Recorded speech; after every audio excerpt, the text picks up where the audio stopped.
Je ne vous laisserai pas reprendre votre avion tant que vous n'aurez pas répondu.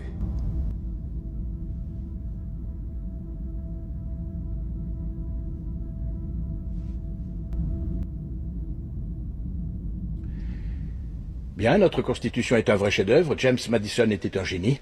La Déclaration d'indépendance est selon moi l'œuvre la plus importante de notre histoire.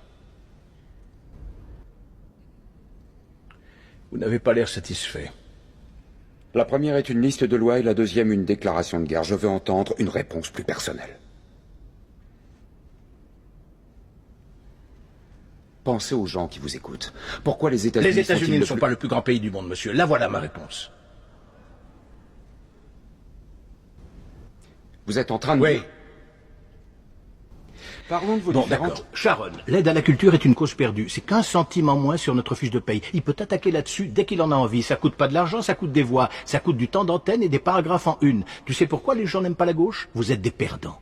Si vous êtes si malin, comment ça se fait que vous perdez comme des cons à toutes les élections? Et puis toi, comment tu fais pour garder ton sérieux en disant à des étudiants que notre pays est tellement exceptionnel et merveilleux que nous sommes le seul peuple dans le monde à connaître la liberté? Le Canada est un pays libre, le Japon est un pays libre. L'Angleterre, la France, l'Italie, l'Allemagne, l'Espagne, l'Australie et la Belgique sont des pays libres. Parmi les 207 États souverains qu'il y a dans le monde, 180 d'entre eux sont des pays libres. Enchaînons. Et toi, la fille à papa, écoute, juste au cas où tu t'aventurerais accidentellement dans un bureau de vote, il y a certaines choses qu'il vaut mieux que tu comprennes. Par exemple, qu'il n'y a absolument aucune preuve qui atteste que les États-Unis sont le plus grand pays du monde. Nous sommes 7e en ce qui concerne le taux d'alphabétisation, 27e en maths, 22e en sciences, 49e en espérance de vie, 178e en mortalité infantile, 4e en force de travail, 3e en revenu médian des ménages et 4e en exportation. Nous sommes premiers dans seulement 3 catégories. La proportion de citoyens incarcérés par habitant, le nombre d'adultes qui croient que les anges existent et les dépenses militaires qui sont plus élevées que celles de 26 pays suivants cumulés, dont 25 sont nos alliés. Alors bien sûr, rien de tout ça n'est la faute d'une jeune étudiante en journalisme. Mais ça montre malgré tout de manière flagrante que tu fais partie de la pire génération qui a jamais vu le jour dans toute l'histoire de ce pays. Si tu me demandes ce qui fait des États-Unis le plus grand pays du monde, la question est tellement conne que je n'ai aucune réponse.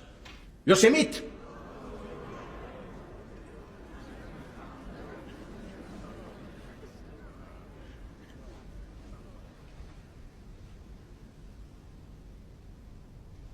On l'a été autrefois. On luttait pour des causes justes. On a voté des lois pour défendre nos valeurs. On en a abrogé d'autres contraires à ces mêmes valeurs. On menait des guerres contre la pauvreté, pas contre les pauvres. On n'hésitait pas à se sacrifier et à épauler nos voisins. On joignait le geste à la parole et on ne se montrait jamais orgueilleux. On a bâti de grandes et belles choses, inventé des technologies que personne n'aurait cru concevables. On a exploré l'univers, guéri des maladies incurables, donné naissance aux plus grands artistes et à la plus grande puissance économique du monde. Notre ambition nous donnait des ailes.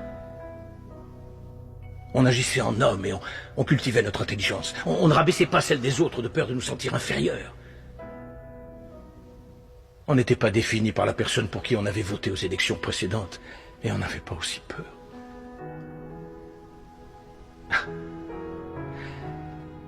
On était capable d'être et de faire toutes ces choses parce qu'on était informés. Par de grands hommes, des hommes respectés.